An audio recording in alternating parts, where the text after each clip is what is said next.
Welcome to the first week of the course. This week is going to be only introductory, and we are going to talk a little about anthropology, biological anthropology, to understand where the human osteology fits. Then we will skip to human osteology and the areas that study this field. Lastly, we are going to talk about the origin of the skeletons studied in human osteology. Before we start, I want to tell you that, as the name of the course says, we are going to talk about human skeletal remains. So, in the PowerPoints of the classes, there will be images of real human remains. To give you an overview of the broad area where the human osteology fits, I'm going to start by talking a little about anthropology and biological anthropology.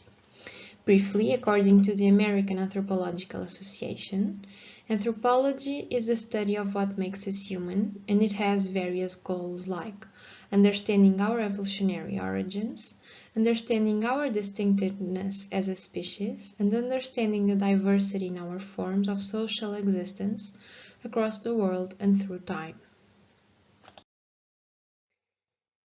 This way, there are several fields studied in anthropology, like cultures and societies, linguistics, and biological anthropology. In cultures and societies, it is studied how people live in different places, with the goal of understanding the world around them. In linguistics, it is studied how people communicate around the world. And then we have biological anthropology. It is possible that some literature still uses the term physical anthropology. This is the original term that was used to the study of the physical variability of humans. Nowadays, the term used is biological anthropology, and it includes human genetics, human biology, nutrition, physiological adaptations, development and growth, paleopathology, etc. According to the American Association of Biological Anthropologists, biological anthropology is a biological science that deals with the adaptations, variability, and evolution of human beings and their living and fossil relatives. Because it studies human biology in the context of human culture and behavior, biological anthropology is also a social science. Biological anthropologists study a variety of aspects of human evolutionary biology. Some examine fossils and apply their observations to understanding human evolution. Others compare morphological, biochemical, genetic, and physiological adaptations of living humans to their environments. And still others observe behavior of human and human primates to understand the roots of human behavior.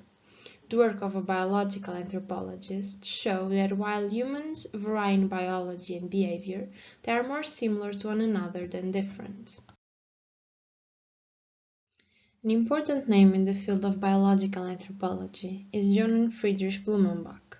He was a German doctor and anthropologist who is considered by a few authors the father of the physical anthropology. In his thesis entitled De Generis Humani Varietate Nativa, he divided humans into 5 great families: the Caucasian or white race, the Mongolian or yellow, the Malayan or brown, the Negro or black, and the American or red. He based these races on the shape of the skull and the facial configuration, as well as on the color of the skin. As you can see in this image here, this zone of the skulls, if you look at the 5 of them, you can see that is where are the bigger differences.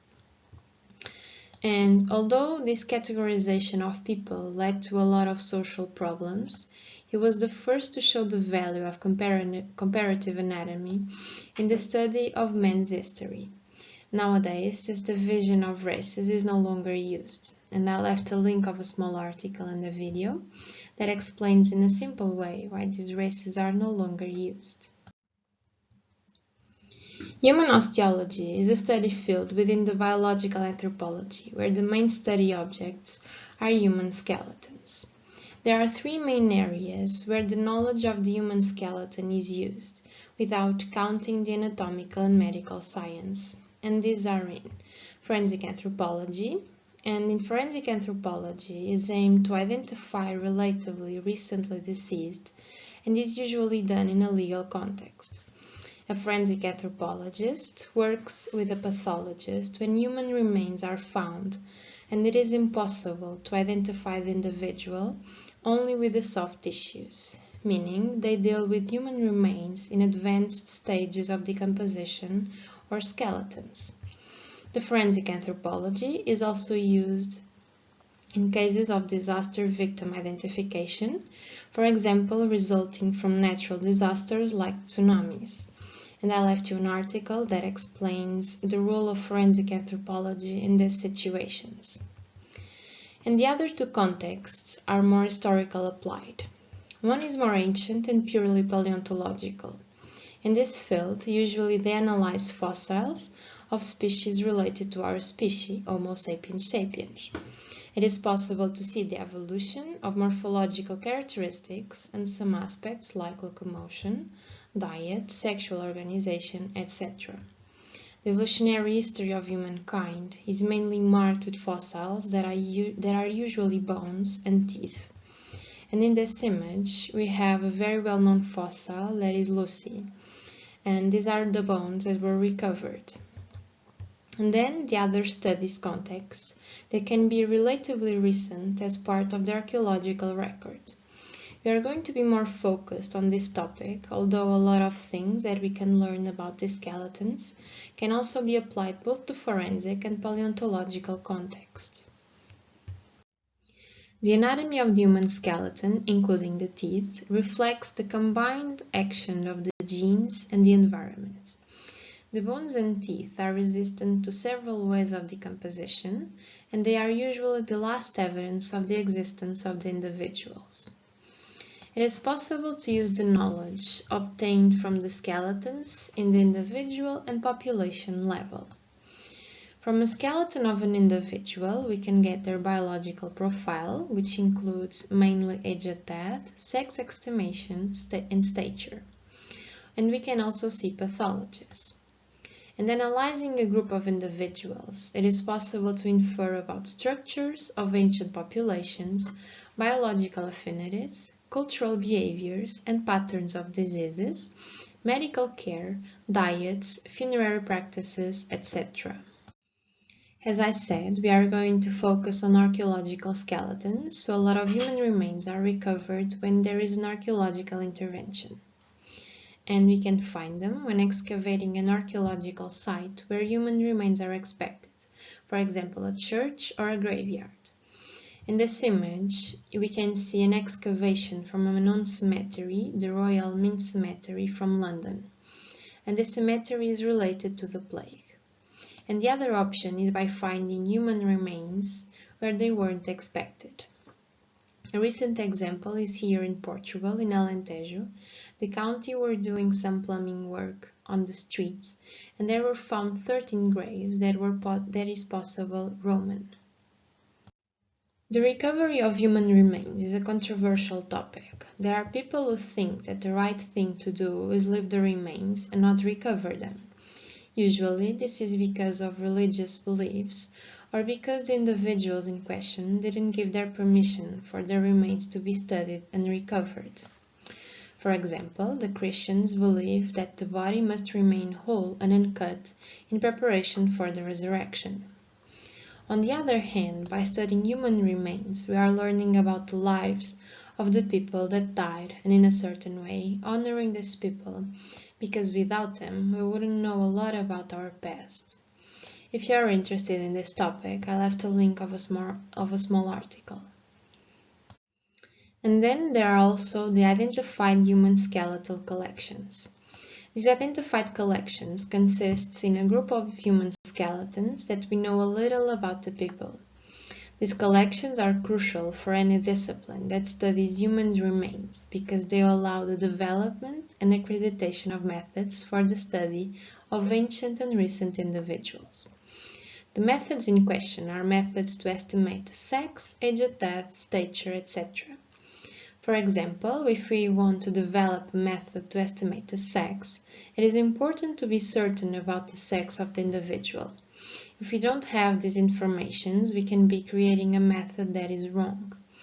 These collections can also be very helpful to study diseases because a lot of times there are information about the cause of death. The available information varies between collections to collections, but some may be name, biological sex, age at death, living place, occupation, and cause of death. Such as in the case of the controversy with recovery of human remains in archaeological excavations, the same happens with these collections. I left you a chapter of a book for you to read if you are interested. In this image, we can see a record sheet from the individual number 49 from the International Exchanges collection. This is one of the identified collections from University of Coimbra. We can see that in the case of this collection, the record sheet has information like the place of birth, in this case Lisbon, the biological sex, masculine, age at death, 55 years old, day of death, and civil status, and also the name of the individual. But it is important to know that even though we have biographical data about individuals, their identifications is never presented in scientific work. Although these collections are good because we have real information about the individuals, no collection is representative of the humankind as a whole.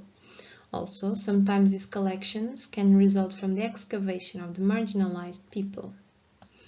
The information available in each collection is a key factor in its importance because with more knowledge they can be used to answer broader research questions. For example, knowing the parents' names allow experts to establish kinship. The name of the individual can also be used to search complementary information about that individual's life. Now we are going to see the origin of the skeletons from the identified human osteological collections. And there are different origins that can be from cadaver dissections, and an example is the Amman Todd Human Osteological Collection that is in Cleveland, and it contains more than 3,000 skeletons that were collected between 1912 and 1938. Then we also have autopsies, and an example is the schgpk collection in Los Angeles.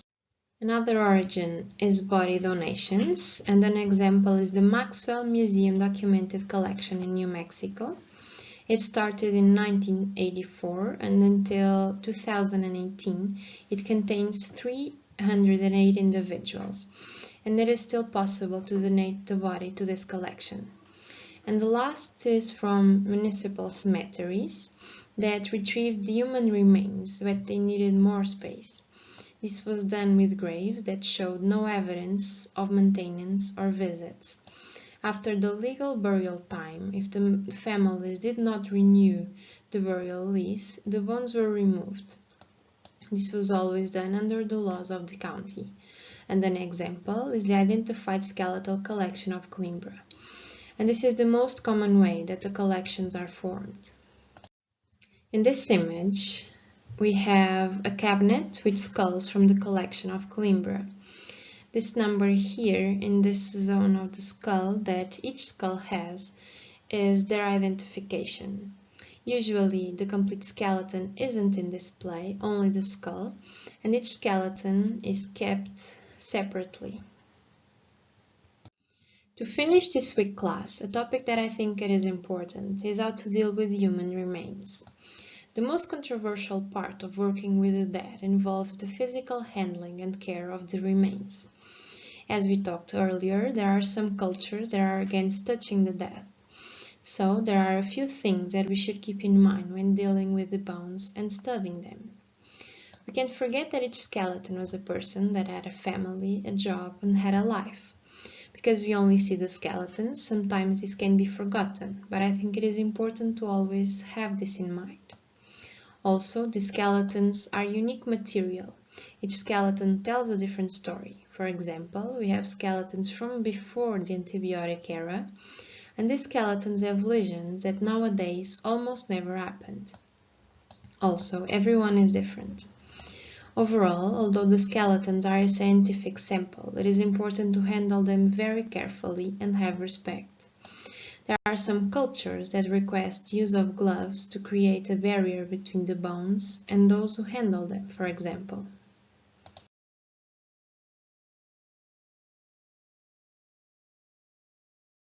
In the next week, we are going to talk about the biology of the bones, and we are going to see every bone in the human skeleton. If you have any questions, please let me know, and I'll see you next week.